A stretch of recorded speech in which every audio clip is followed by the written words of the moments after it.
We all know the story, right? A huge, world-ending flood, this massive boat, the Ark, and one man, Noah, who gets this incredible job of saving 2 of every animal to basically restart life on Earth. It's probably the most epic story of survival ever told. But here's a question. What if that command to save every single species wasn't the full picture? What if there's a detail we've kind of glossed over? A pretty major exception to this whole rescue mission, because when you look at the book of Genesis, it's actually pretty clear. The command to save every living thing, well, it came with a very specific, and you have to think, a very deliberate omission. There was one being that was absolutely not supposed to get a ticket onto that ark. All right, so who got left behind? To really understand the exception, we have to talk about who they were. They were a group known as the Nephilim. Now, Genesis calls them the giants of ancient times, but they were way more than just tall.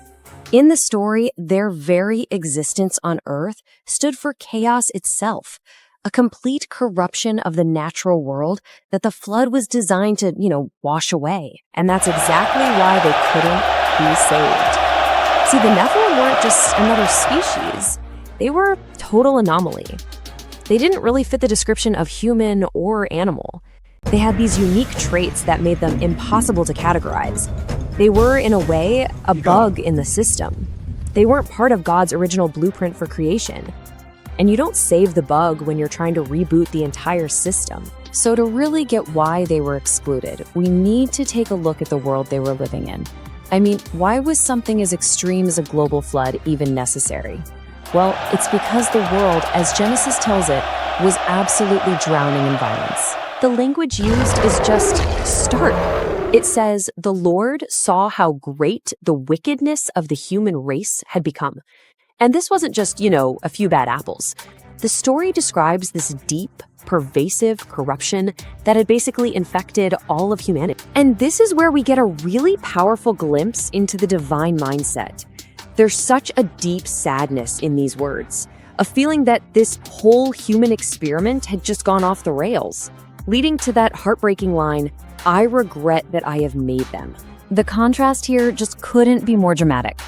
On one side, you've got all of humanity, described with great wickedness and an earth filled with violence. And then on the other side, just one guy, Noah, who found favor in the eyes of the Lord. He was the single exception in a world that had completely lost its way.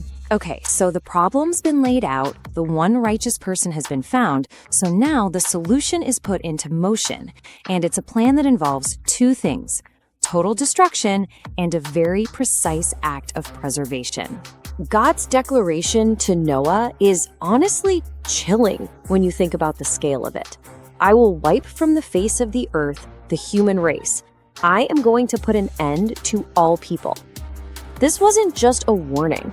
This was hitting the big red reset button for the entire planet. So the Ark's purpose becomes crystal clear. Step 1, the command, build the boat. Step 2, the mission, bring 2 of all living creatures on board. And step 3, the goal, keep them alive. And that phrase, living creatures, is so important here.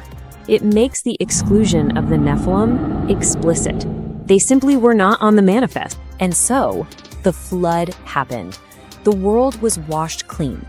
And what came next was the beginning of the story that we're probably a bit more familiar with. A totally fresh start for humanity. So the story plays out. When Noah is 600 years old, the world literally bursts apart as the flood begins. But even in all that chaos, the text makes a point to say that God remembered Noah. And then, finally, after all the destruction, we get that famous symbol of hope, a dove, coming back with an olive leaf. Proof that a new world was ready to emerge. So you have the chaos of the Nephilim, the wickedness of the world, this destructive flood, and the salvation on the ark. And it all leads to this one moment, a chance for a new beginning, one that's meant to be guided by justice and a restored sense of purpose. And that leaves us with one last thing to think about. We often tell the story as one of pure rescue and salvation. But what does it really mean for our understanding of this perfect plan? That its success depended not just on saving the chosen, but on actively choosing who to leave behind. Share and subscribe for more Bible insights.